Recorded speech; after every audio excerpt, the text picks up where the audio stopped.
What are the differences between a commercial lease and residential leases? And this is an excellent question.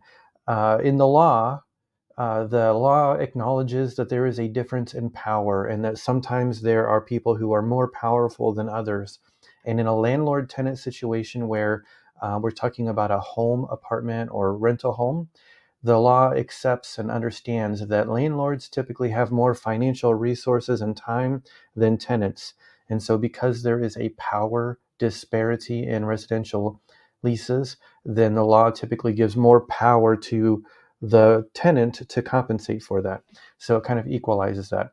And so that means anytime there's a landlord tenant dispute, if there is some ambiguity or if it's a close call, the court or the legal system will usually give the tenant the benefit of the doubt. Also, there have been many, many laws that apply to tenants in residential leases, but not so with commercial leases. In a commercial lease, the law considers the landlord and the tenant to both be savvy businesses. And that means that they either understand the law or they can afford to hire an attorney to help them understand the lease. And so the law will give a lot of deference to the contract. And so if there is a dispute between a landlord and tenant, the law is not going to take sides. It's just going to go to the contract and say, what did the contract do in this situation?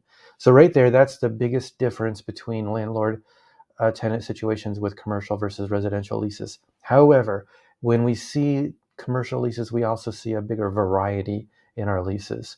And so in a house, when you're renting a house, you probably just assume that all of the expenses for the house, except for the utilities, are included. So that means the tenant doesn't pay taxes.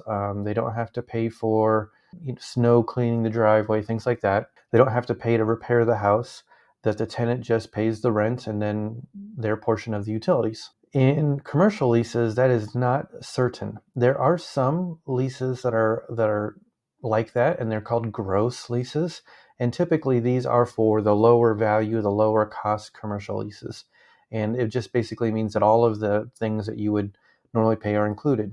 More commonly, there is what we call a triple net lease, where the tenant pays a certain amount per square foot for the building that they're renting, and then they also pay a certain amount per square foot for maintenance on the building, and then they also pay a certain amount for taxes and insurance. So these things can add up. So you might see a commercial lease that is $10 per square foot. And so you would take $10 times a number of square feet. So let's say you've got a small office with 1,000 square feet, then that would be $10,000. You divide that by 12, and that's how much your monthly rent is. Then you also have a CAM charge. And the CAM includes all of those other fees that I just mentioned. And let's say $4 per square foot. So then you would take 4 times 1,000 square feet, 4,000, divide that by 12, and then that would be added to your monthly rent. So that can be a little surprising with commercial leases. There is another kind of commercial lease. It is not quite as common as the triple net lease, but that is where the tenant pays a base rent plus maintenance charges plus a percentage of the revenue that they generate from their business.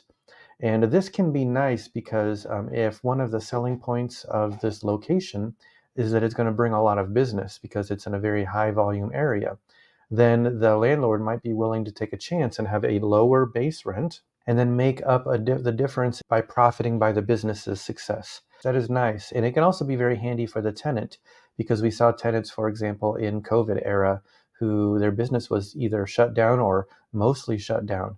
And so because their revenue dropped, their rent payment also dropped. Those are the main differences between a commercial and residential lease. They obviously, because they're contract based, contracts can say whatever you want. And so we see pretty much an infinite variety of those types of leases that we just talked about, but they typically look a little bit more like one or the other. I just want to remind you, subscribe so that you get to see our future announcements. Thank you so much. See you again in 2 weeks.